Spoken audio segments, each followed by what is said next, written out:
నమస్తే అండి, నేను మీ Jyotsna. Welcome to my channel housewife creatives అండి. ఈరోజు అయితే గార్డెనింగ్ పనులు నడుస్తున్నాయి. అంతా కలుపు తీస్తున్నాను తోటలో.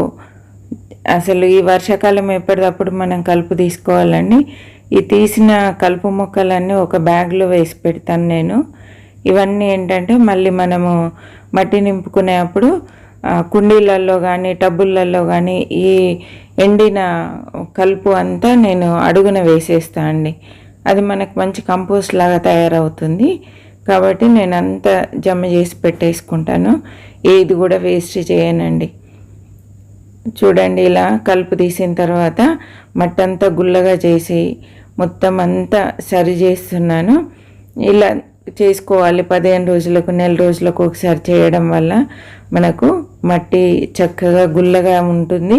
తర్వాత వేర్లకు మంచి ఆక్సిజన్ అందుతుందండి. మొక్కలు కూడా చక్కగా ఎదుగుతాయి.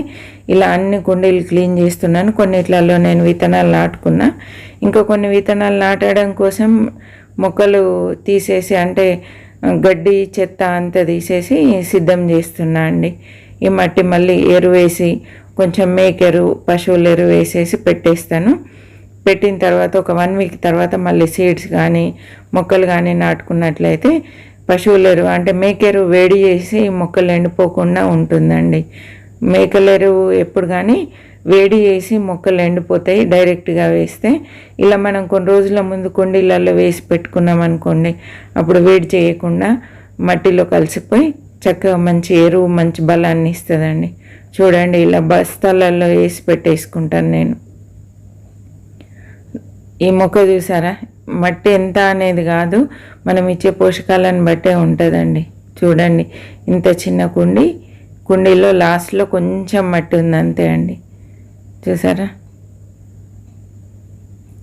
మనం ఇచ్చే ఎరువులను బట్టే మొక్కలు ఎదుగుతూ ఉంటాయి.